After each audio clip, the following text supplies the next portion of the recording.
compassion. So we are now, nag-English girl. So tayo ngayon ay nasa week 6. Week 6 na po tayo. Sige, bago tayo magsimula, let us pray. Father God, salamat tayo sa oras ito. Salamat, Father God, dahil muli dinala mo ang bawat isa, Lord God, to train, for us to equip, Panginoon. Dalayan ko, Panginoon, na patuloy, Panginoon, na mangusap ka, Father God, sa aming lesson. Ikaw yung patuloy na maihayag, Panginoon. Help us, Father God, na mas maunawaan namin kung ano ba yung dapat namin gawin, Lord God, dun sa mga tao na patuloy na itinatalaga mo sa amin, Lord God. Patuloy, Panginoon, na hinihingi namin ang iyong pagsama. Kaya patuloy na maitaas. In Jesus' name we pray. Amen. Okay, sige, buksan po natin ang ating Bible. 6. Lesson 6. Luke chapter 10, verse 30 to 35. So, babasahin ko na lang po, Sumagot si Jesus, may isang taong naglalakbay mula sa Jerusalem papuntang Jericho. Hinarang siya ng mga tulisan, kinuha pati ang damit sa kanyang katawan, binugbog at iniwanang halos patay na. Nagkataong dumaan doon na isang paring Hudyo na makita ang taong nakahandusay, lumihis siya at nagpatuloy sa kanyang paglalakad. Dumaan din ang isang Levita, ngunit nang makita niya ang taong binugbog, lumihis din ito at nagpatuloy sa kanyang paglalakad. Ngunit may isang Samaritanong naglalakbay na napadaan doon. Nakita niya ang biktima at siya'y naawa. Nilapitan niya ito, binuhusan ng langis at alak ang mga sugat at binendahan. Pagkatapos, ang lalaki ay isinakay ng Samaritano sa kanyang asno at dinala ito sa bahay panuluyan upang maalagaan doon. Kinabukasan, binigyan niya ng 20 salaping pilak ang may-ari ng bahay panuluyan at sinabi, Heto, halagaan mo siya at kung higit pa riyan ang iyong mga gastos, babayaran ko sa aking pagbabalik. Amen. Sige. So, nabasa nyo naman yan, no? Alam nyo na yung kwento na binasa natin? So, anong tungkol saan yung kwentong binasa natin? Tungkol sa? Di nakikinig. Tungkol saan yung binasang kwento? Ang mabuting Samaritano. Sa English, the Good Samaritan. So, alam na natin kung ano yung kwento nito, no?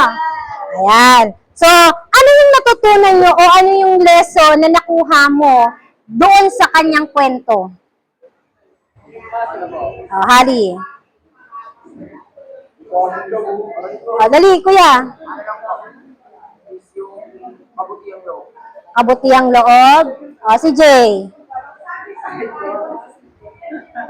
Ano yung alam mo yung kwento ng mabuting Samaritano? Ano yung natutunan mo sa lesson na yun? Ano yung lesson na natutunan mo?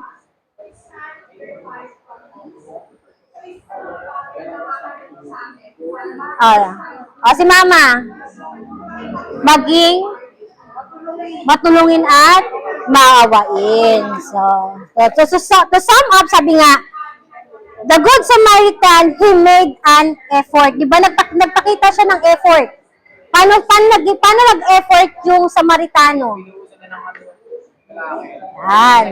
Nilinisan yung sugat, binendahan, at dinala sa bahay, bahay panuluyan. Okay. So, ibig sabihin, he gave the best of himself to help other. Diba? So, kung tutusin, hindi nga dapat siya, diba? So, ilan yung taong nauna sa kanya? 2, diba? Yung pari tsaka yung Levita. Pero, si Samaritan pa rin yung tumulong. Okay. So, ano yung gustong ipakita nung kwento na yon? Paano nyo siya? Yung kwento na yon, paano nyo siya i-describe? Okay, it's all about compassion. Ayan. Diba? Ang galing. Kasi yun yung title ng ating lesson. Compassion. So, ano nga ba yung compassion? Compassion is deep understanding to the one who is suffering or in need. Wow! English yun. Ulitin mo daw. Ulitin mo daw. Di na nintindi na Lola. Sabi, deep. Ulit ko yan. Deep understanding. Okay. So, meron siyang malalim na pagkaunawa tungkol dun sa nangyayari, dun sa sitwasyon. Tama? Siyempre, hindi lang yun. So, may another pang meaning. So, tama naman. Sabi nga, deep feeling of sympathy and sadness when seeing the suffering of others. So, meron siyang deep. Tama yun, di ba? Sabi niya, malalim na damdamin towards dun sa taong nangangailangan. And, ano pa? A feeling of deep desire to help is the burden or pain. So, meron kang malalim na desire na talagang gusto mo siyang tulungan para mapawi yung sakit na nararamdaman ng isang tao. Okay, sige. So, nabanggit na sa meaning ko yung sympathy. Ngayon, ano naman ang pagkakaiba between sympathy and compassion? Meron ba silang pagkakaiba? Sympathy. Pag sinabing sympathy, simpatya. Sa Tagalog, makikisimpatya ka. So pag sinabing sympathy, feeling of deep sorrow on behalf of someone. So nakikiramay ka lang. Nararamdaman mo lang kung ano yung nararamdaman ng isang tao. Yun lang yun. Pero pag sinabing compassion, feeling deep sorrow on behalf of someone that moves you into action. So, yung sympathy, nakikisimpatya ka lang. Nararamdaman mo lang kung ano yung nararamdaman niya. Uy, kawawa naman to, nakikiramay ako. Yan, mga ganon. Pero kapag compassion, you are going to take an action. Gagawa ka ng paraan para mapasaya mo siya, para mabawasan yung lungkot o yung sakit na nararamdaman niya. Okay po? So, sabi nga dito, it is not only emotion. So, hindi na pa sabing compassion, hindi lang tungkol sa emotion. It is also an action as a result of emotion. So, action, ibig sabihin, gagawa ka. Tama? Yan. So, sabi dito sa John 10:10, sino nakakaalam ng John 10:10? The thief come to steal, kill, and destroy. So, di ba? Ang magnanakaw, ang nais niya lang gawin is magnakaw, pumatay, at sumira. So, yun. Sino ba yung thief na sinasabi dito? Si Satan. So, Satan steal everything. Lahat ng meron tayo, kukunin niya ng kaaway. Kukunin niya ng Satan. Nanakawin niya yan. Ano-ano yun? Your joy, your happiness, yung goals mo, yung ambition mo, yung dreams mo. Lahat yon pwedeng i-steal ng kaaway ni Satan. At higit sa lahat, Satan steal your faith and hope. Yun ang higit ng kailangan, yun yung higit na gusto niyang nakawin sa atin, sa ating mga Kristiyano, yung ating pananampalataya at yung pag-asa na meron tayo. Pero, so bakit nga ba? Tingnan nyo, bakit kaya yun yung nais ng kaaway? Nakawin ang lahat ng meron tayo. Bakit kaya inaalaw yun ng Panginoon? Kasi, anak ko rin? Nakasan mo? Bakit kaya inaalaw ng Panginoon yun? Para mates.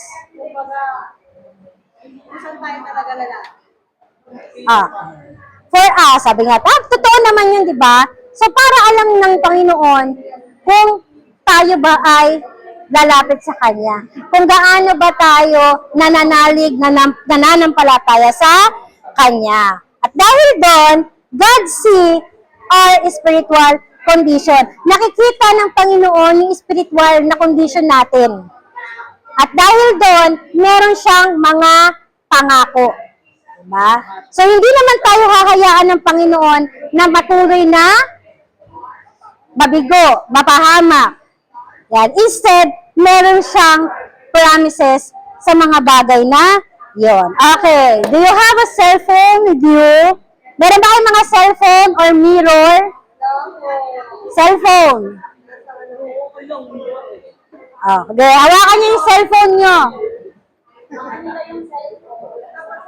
Cellphone. Harap niyo sa mukha niyo. Nakikita niyo ba yung reflection ng inyong mga mukha? Nakikita? Okay. Sige, ganito po ang gagawin. Makinig na. Hindi ko sinabi kung tingnan niyo kung kayo ay gwapo or ano ha. So, tingnan niyo ha. Think of things, so mag-isip ng mga bagay na nakikita mo sa iyong sarili. Yan. Di ba pag tinignan mo, yes, ano na yon? Given na kayo ay maganda at gwapo sa inyong mga paningin. Joke lang. Di ba? Siyempre, we are created in the image of God. Kaya tayo ay magaganda at gwapo. Pero beyond that, ano pa yung nakikita mo sa sarili mo kapag ikaw ay tumitingin sa salamin? Yan. Sige nga, tatlo lang. Game. Isip.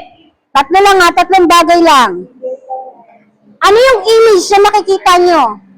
Siyempre, yung image ng tao, may muka, may mata, may ilong. So, beyond that, ano pa?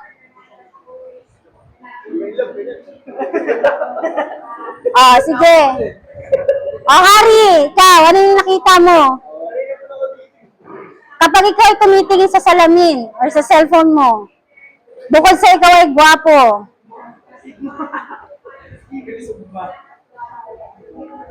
dali, isa lang.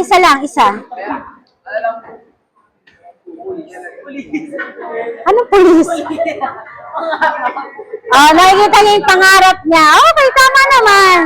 Diba? Kasi nakikita natin, nabivisualize natin, nabivision natin kung ano tayo. Ano pa? Ate Lilia? Ikaw na. Ano ikaw nakikita mo? Bilis. Ay, tanong. Gift. Sige. Positive, negative. Are you crazy? Ano? Negative.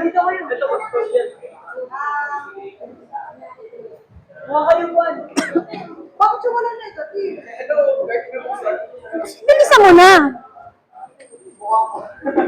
Dali, mapapahaba tayo, mapapagalitan tayo. Sige, di ba? So, minsan, nakikita natin yung sarili natin kapag tayo tumitingin sa salamin kung ano yung mga past failure natin. Yung mga nakaraan natin, tama? Di ba? Pagtingin natin, ito yung dating ako Nasasalamin natin, nakikita natin yung ano pa. Yung mga experience sa pinagdadaanan natin. Yung mga bagay na sinasabi sa atin ng ibang tao. Diba? Nakikita, pangit daw ako. Diba? Minsan ganon. Tapos sabi sa akin, ganito. Diba? Yun yung mga minsan nakikita natin. At syempre, yung mga difficulties na meron tayo. So, diba? Minsan yun yung nakikita natin. Yun yung nabubuo sa image natin. Lalong-lalo na kapag tayo ay,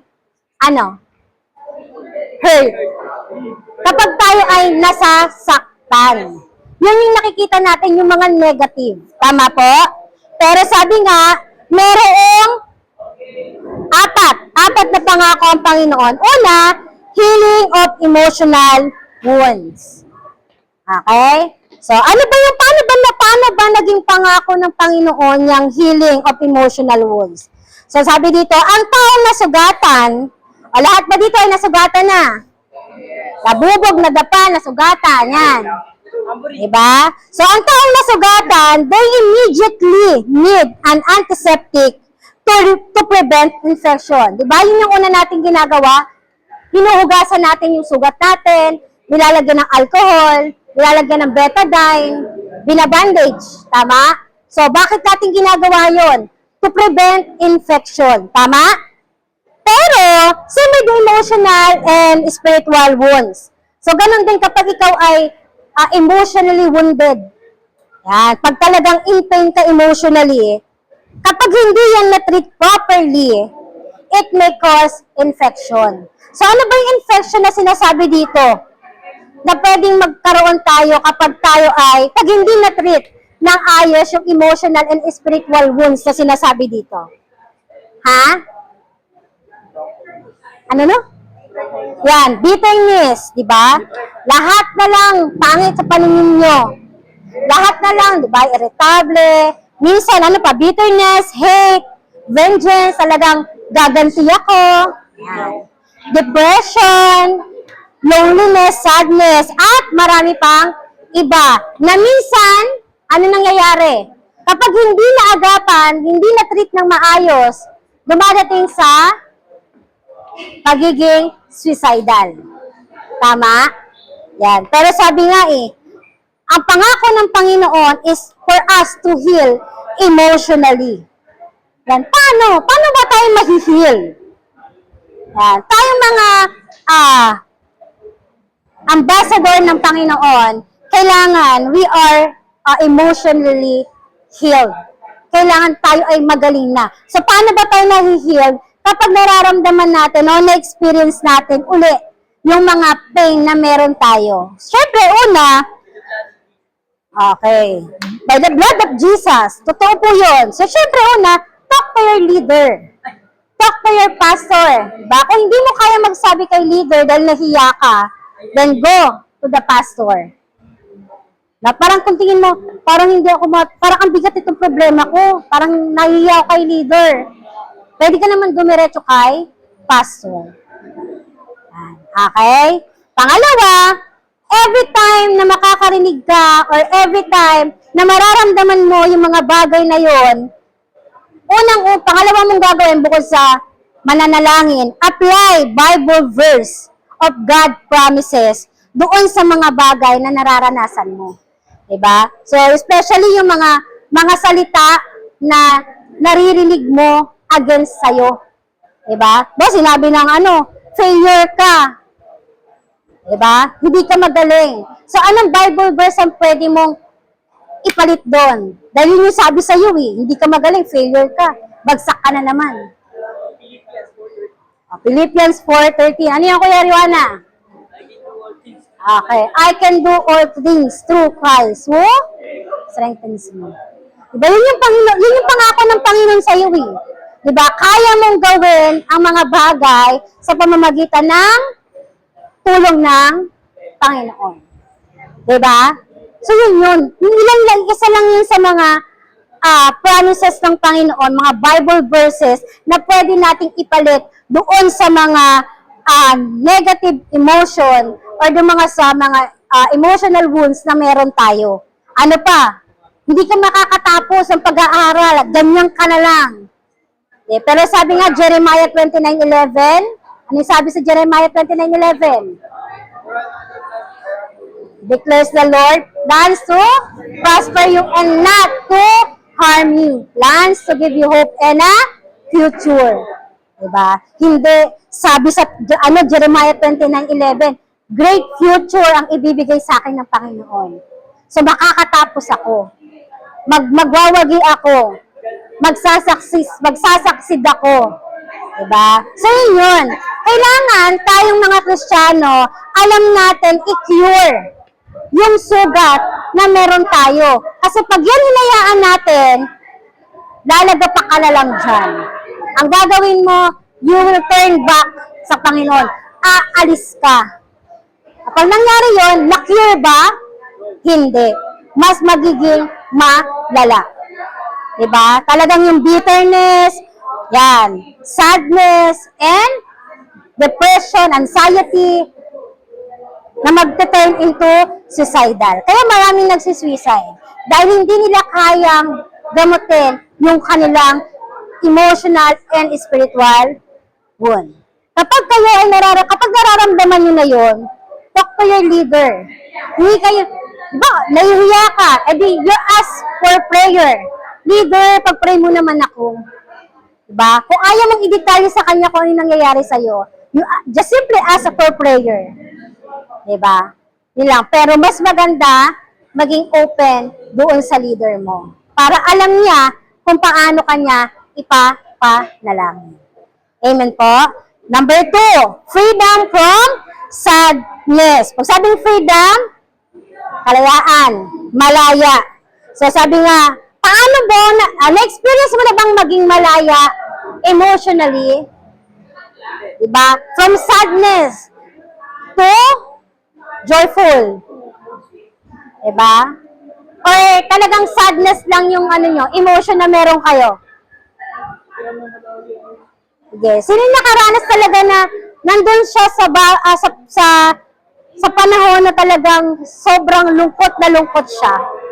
Na-experience yun na yun? So, paano nyo siya napagtagumpayan? Yan, through devotion. Ano pa? Prayer time. Ano pa? Ano na?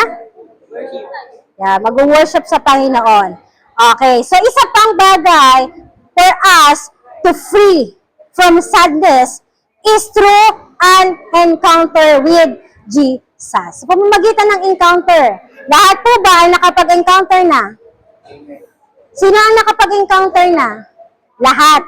So, walang hindi nakapag-encounter dito. So, during encounter, ano ba yung ginagawa nyo para kayo ay maging malaya? Malaya doon sa mga baggages na meron kayo.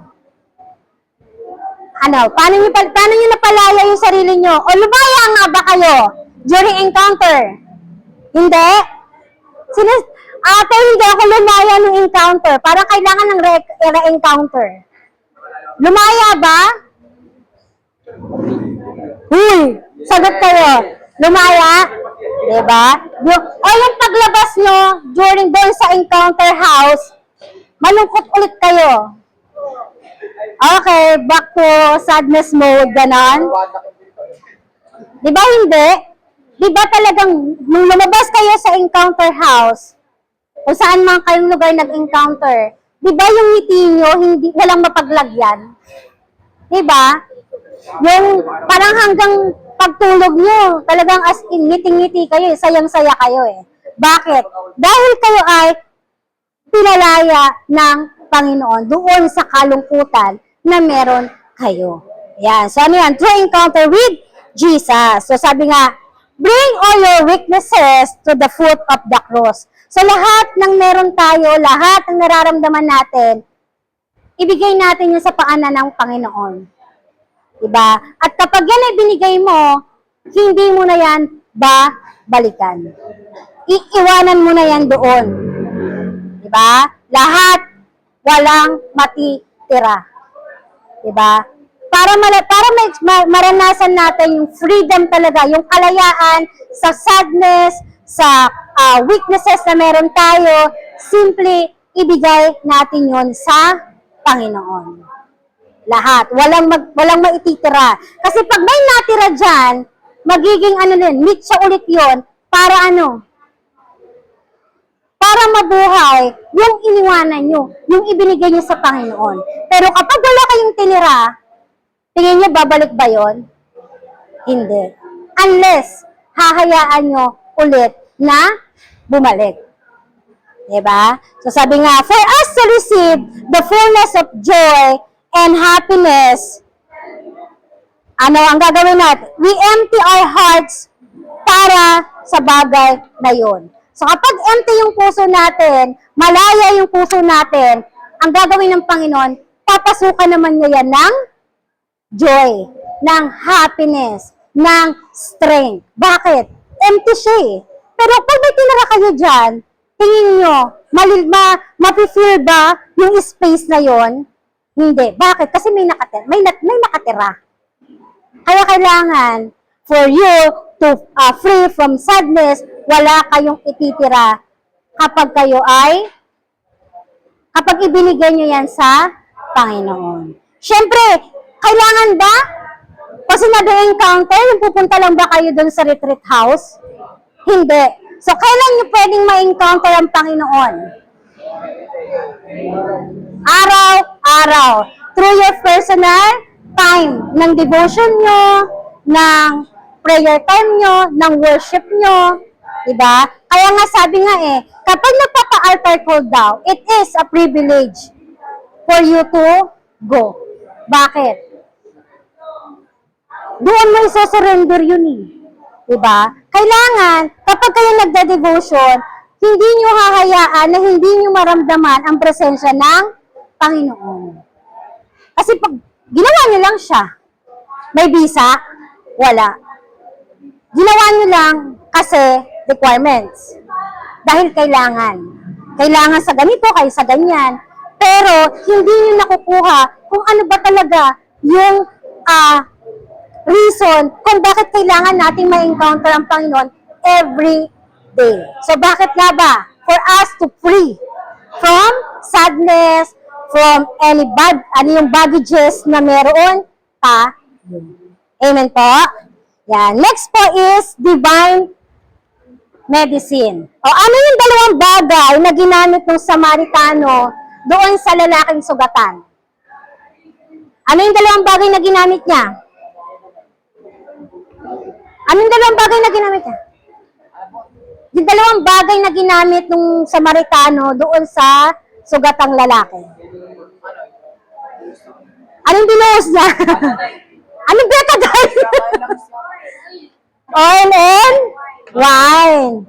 Alak at saka yung langis. Wala bang betadine yung boy? Yan. So sabi nga, wine. So sabi nga, wine is a symbol of a new covenant between God and a man. So yung wine, nagsisimbol siya ng blood of Christ. Yun. So nung binuhos niya, yung, di ba sabi nga, the blood of Jesus, we are healed. Diba? So sa pamamagitan ng alak, which is symbolized by the blood, ng dugo ng Panginoon, mahi-healed siya. Tama? During the Passover, alam niyo yung Passover? Sino nabasa ng Bible? Kung hindi ako nagkakamali, ito yung time na aalis na ang mga Israelita sa Egypt. Yan. So, alam niyo ang tanging nakapagligtas sa kanila is yung dugo. Paano nangyari ate na yung dugo ang nagligtas sa kanila? Yan. So, anong ginawa nila? Nagkatay sila ng baboy. Nagkatay sila ng dugo, ng isang animal, isang tupa. Tapos, yung dugo nun, anong ginawa? Pinahid sa pintuan. So, yun yun. Nung pinahid yun at dumaan, yung parang hangin siya diba? Yung parang na hangin. Hindi sila namatay. So, yun yung nakapagligtas sa kanila. Diba? So, diba? By the blood of Christ, we are saved. Tama? Diba? So, kapag yun, kung hindi sila naglagay nun, alam nyo kung ano mangyayari? Mamamatay. Especially yung mga panganay. Basahin nyo kung hindi ako nagkakamali, ha? Yan. Yan. Panganay na lalaki. Tama? Yan. Pero dahil nga, sumunod sila, through that blood, hindi sila namatay.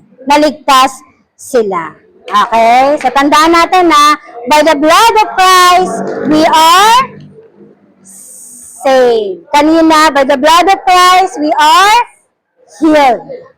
Diba? Ano pa? The oil represent the inner refreshing of the Holy Spirit. So, sabi nga dito, so may mga sugat na malalim. Tama? Sila dito yung nabubog na talaga as in, tinahe. Yan, yung mga natahe. Ayan. Diba may mga sugat na malalim? Tama pa? Na? Pero yan, yung sugat na yan, yung physical na sugat, wala na, hilom na, peklat na lang. Tama? Pero yung emotional wound na meron tayo, kapag sobrang lalim ng pinaghuhugutan yan, anong mangyayari?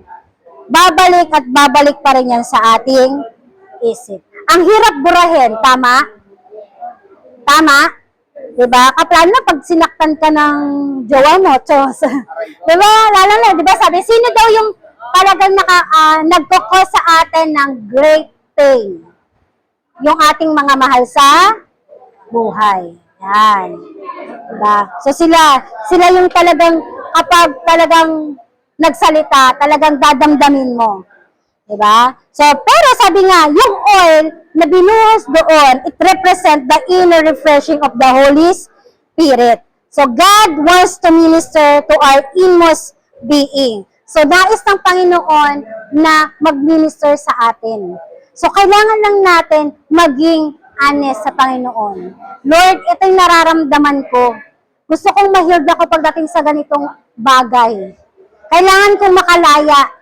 Yan. Pero kung hindi natin ibibigay sa Panginoon, hindi natin yan iso-surrender, hindi tayo makakalaya. Hindi tayo maliligtas. Amen po. And last po is caring for the new believers. Diba? So, paano nga ba nagpakita ng care o ng pagmamalasakit, pag-aalaga, yung Samaritano doon sa lalaki? Paano siya nagpakita? Anong ginawa niya? Taking care of him. Diba? Yung simpleng pinuntahan lang yung nilapitan. Diba? Yung paghinto niya pa lang. Plus yung paglinis ng sugat. Syempre yung wine. Yung panahon na yun, hindi naman mura yun. Diba? Malay mo may paggagamitan siya, yung langis. Pero hindi siya nag-hesitate o hindi siya nagdalawang isip na ibuhos para magamot yung sugat. Ano pa? Nag-effort siya na dalhin sa bahay panuluyan. Wala pang hospital nun, boy. Bahay panuluyan. Kasi hindi niya naman alam kung saan nakatira yun eh. Diba? Kaya dinala niya dun sa lugar na kung saan nakakapagpahinga. At ano pa, nagbigay pa siya ng pera. Kasi sabi pa niya, kapag kulang, pagbalik ko, ibibigay ko. Diba? So, ganun kabuti yung Samaritano. Diba? So, kung just like us, diba? Kung paano tayong inalagaan, pinahalagahan ng mga taong nagdala sa atin, ganun din ang nais ng Lord. Diba? Diba? Kayo ba inalagaan? Amen. Diba? Yung mga leader natin. Diba? So, ganun din ang nais ng Panginoon na gawin natin. So, paano? Diba? God wants us to partake. Parang yung maging parte ng ng blessing. Nais ng Panginoon na maging pagpapala tayo sa iba. At ang maging pagpapala ay isang malaking privilege when it comes sa gawain ng Panginoon. So, tandaan natin, diba, napag-aralan natin yung, ilan ba yun? 7? Yung sa life class. By the blood of Christ, we are redeemed, healed, forgiven, sanctified, at yun pa. Kung ano pa man, nakalimutan ko na din yung iba. Diba? So, tandaan natin, yung compassion na nakuha natin sa Panginoon, pwede din natin yung gawin sa tao na patuloy na pinagkakatiwala sa atin ng Panginoon. Amen po ba? Amen. Yun lamang po. Salamat.